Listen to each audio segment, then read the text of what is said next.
Hello, Jeff here. Today I'm doing a board game breakdown of Welcome to ... from Blue Cocker Games and designed by Benoit Turpin. So this is going to be a short little how-to video, and it'll cover everything you need to jump straight to gaming on game night. Let's get it. So Welcome to is a game in which each player acts as an architect, designing the most beautiful residential neighborhoods the 1950s have ever seen. So everyone's given this personal player sheet they're going to scribble all over. So at the top is your 3 neighborhood streets. You're going to be giving addresses to all those houses. And on the bottom half of your sheet is just your scoring area. So those blue outlined areas are positive points. The red outlined areas are negative points you'll score throughout the game.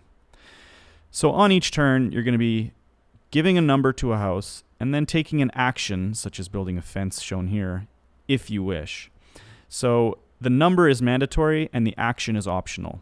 But there are 2 key things to remember when writing addresses on the houses. So you can write them on any empty house, but the numbers on each street have to go in ascending order from left to right.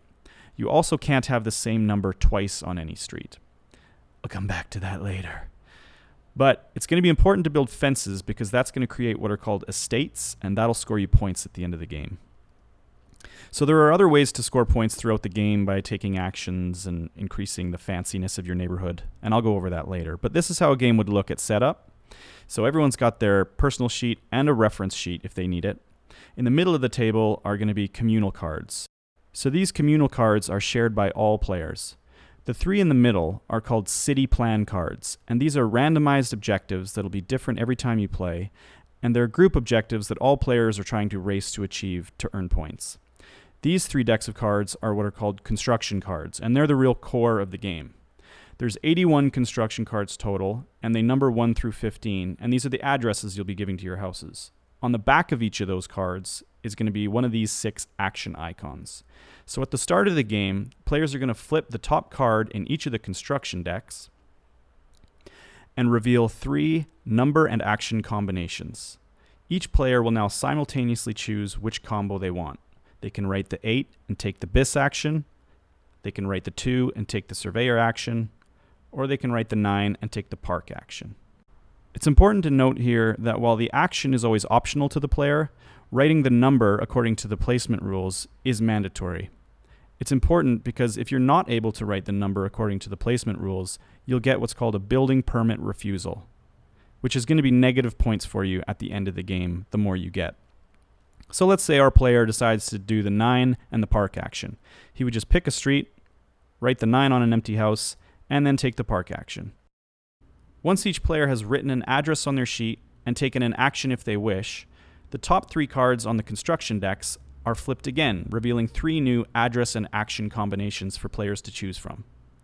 Play continues this way until one of 3 things happens.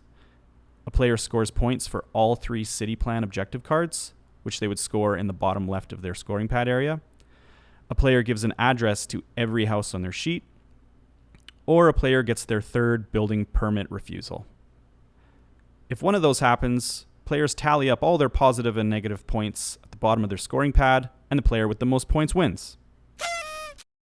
So now I'll talk about the 6 actions players are able to take. The first one is called Surveyor, and it allows you to build a fence. To take the Surveyor action, you can scribble in the dotted line between any 2 houses on your sheet. It doesn't need to go next to the house that you just gave an address to. And fences are used to create estates. So in this case, if later in the game you were to add another fence here, you would have just created what's called a 3-house estate. Completed estates will score points at the end of the game, and a completed estate is any sized estate from 1 to 6 in which every house has an address. It's important to note that the solid white lines at either end of your 3 streets already act as fences. You don't need to build fences there. The next action you can take is to build a park. So you'll see on each of your streets in the top right corner, there's these little symbols with digits inside. Those are the park symbols. So whichever street you add an address to, you can take the park action to scribble out the lowest visible digit. At the end of the game, you'll score points for whichever is the lowest visible digit on each of your streets in this section of your scoring area. The next action is build a pool. So you'll notice on your sheet, some of your houses have pools in the backyard. So on your turn, if you're giving an address to one of the houses with a pool in the backyard, you can take the pool action to scribble out the lowest digit in the pool area of your scoring area. It's important to note that these houses that have pools in the backyard, you don't need to use a pool action to give them an address. You can give them an address without the pool card. The next action is hire a temp. So when you hire a temp, you're able to adjust the number on the construction card that the temp card is paired with by plus or minus 1 or 2. If you do decide to use the hire a temp action, you'll scribble out one section of the hire a temp scoring area on your scoring pad. At the end of the game, the person who hired the most temps will get points according to this scale. The next action is the real estate agent action. So this action allows you to increase the point value for each of your different sized estates. So when you take this action, just choose a size of estate and scribble out the lowest visible digit. At the end of the game, that size of estate is going to be worth more points. The final action you can take is the Biss action. So the Biss action allows you to break one of the placement rules for addresses on the board. It allows you to place the same number twice, but you have to place it adjacent to the original number, and they have to remain part of the same estate for the entirety of the game. The downside to taking the Biss action is that you're going to have to scribble out one of the sections of the Biss negative scoring section on your scoring pad. So now we'll look at the city plan objective cards. So there's 29 total that come with the game, and they're all numbered 1, 2, or 3. So every time you play, you'll select a 1, a 2, and a 3, and those will be the group objectives that everyone's trying to achieve. There's a section in the bottom left of your scoring sheet for keeping track of the points you've earned. So let's look at this number 1 objective. So it's asking you to build 3 three-house estates, and they can be anywhere in your sheet. This black circle indicates how many points are given to the first person to achieve it. When they do achieve it, the card is flipped, and then from now on, there is only 4 points available for anyone who achieves that goal. So all the city plan objective cards work in that same way, just with varying degrees of difficulty and varying amounts of points to be awarded. There's 2 more important things to note about achieving city plan objectives.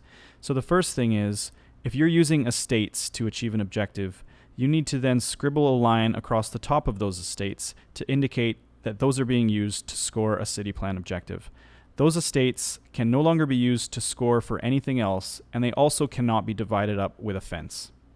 The other thing to know is that anytime you do achieve a city plan objective, you have the option of shuffling up all 3 construction decks and starting from the top again. So you may have noticed the asterisk in the top right corner of the negative point scoring area or on some of the city plan objective cards. So that indicates that they relate to the advanced variant of the game. So the city plan objective cards work the same way the base cards do. They just probably are a little more difficult. But the section in the top right corner of your negative point scoring area has to do with building roundabouts. So I'll explain how that works. So on your turn, after you've written an address and taken an action, a player can choose to build one of 2 available roundabouts, which basically means they draw a circle on one of their houses, put a fence on either side of it, and they've just split that street in 2 now. So on either side of the roundabout, they can write addresses from 0 to 15. That's it, guys. That's all you need to know to dive straight into your first game of Welcome To. So I hope that was helpful. I hope I saved you some time on game night. This is only the second how to play video I've done, but I'll probably keep making them, so I decided to make a YouTube channel so I'm not sharing these with all my home vacation videos and things. So the YouTube channel is called Board Game Breakdown. You can search for it. You can subscribe. You can like. You can comment. Thanks for watching.